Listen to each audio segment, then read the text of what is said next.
Hello mga mamshi, beshi, papshi, good morning. Maaga nga akong gumising, ayan, dahil pagkaalis nga ni daddy, naisipan ko nga maglinis ng kwarto at magpalit na ng cover ng kama. So ito nga yung laruan ni Thea na nakakalat, tapos syempre yung gamit ni Thea, ayan yung mga kalat sa kabilang bintana, yung tuwalya na ginamit, yung mga gamit na nakatapinan na ginulo, o di ba nakakabwisit lang mga moms. Kaya naman una kong ginawa is kumuha na nga ako dito ng mga cover na pamalit. Tapos kumuha na rin ako ng cortina mga moms, kasi nga ito mga karaan nga, nag-uulan nga, di ba? Kaya sabi ko nga, maglalagay na ako ng cortina kasi medyo maglalamig-lamig na nga. Kaya naman, ayan, inuna ko nang lagyan ng cortina dito sa kabilang side mga moms.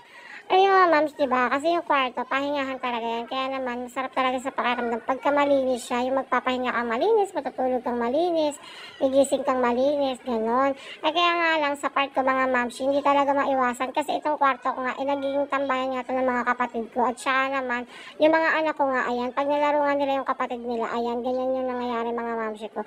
Talagang medyo dilubyo, parang dinaanan nga ng 10 kabayo. Dito nga sa part na to, tinawag ko na rin si Thea mga moms, para nga, yung bag niya, itabi niya dun sa kanyang damitan. Sabi ko, itabi niya muna dun. Na nga tinanggal ko na yung mga punda ng unan, tapos next ko na nga dyan, liligpitin ko na muna tong mga kalat sa kama.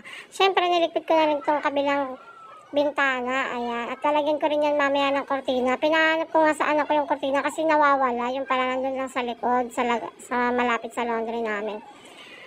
So, ayan naman mga mamshi, tapos na tayo sa una. Nagtanggal na rin ako ng cover ng kutsyon. So, share ko lang sa inyo mga mamshi. Itong kutsyon ko, donation niya ng kapatid ko sa akin.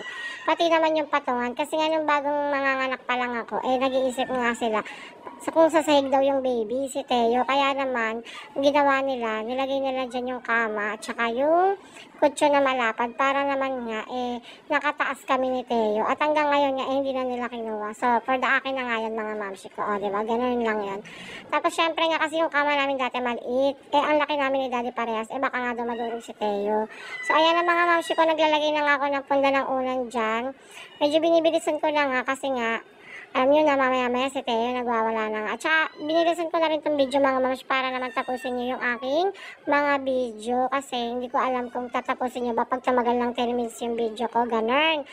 So, ayan, malapit na tayo matapos mga mams. Hindi ko na nga na-videohan yung pagkuha ko nung mga kalat dito sa kabilang side, pati dun sa may lamesa. Hindi ko na na-videohan. Pero ito, nagpa-video ako kay Sean para ma-videohan tong paglalagay ko ng isa pang kortina dito sa kabilang side. Ayan. Tapos, syempre, hindi ko na rin na-videoan yung pagwawalis, pero nagwalis ka ako dyan, tsaka nilampaso ko lang ng very light, ganun, kasi medyo maligasgas na nga yung sahig. Ayan, o, diba, pakak, malinis na rin yung mga salamin, pati yung mga kalat dito, pati yung mga expired na lotion, yung mga panlagay sa mukha, tinapon ko na nga rin, ayan.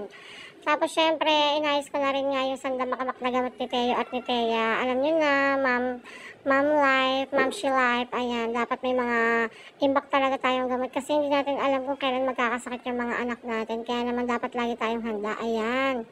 O, di ba, kompleto yung vitamins nila, yung gamot, yung lotion, andyan na lahat yung mga momshi ko. So, yun lang mga moms, thank you for watching.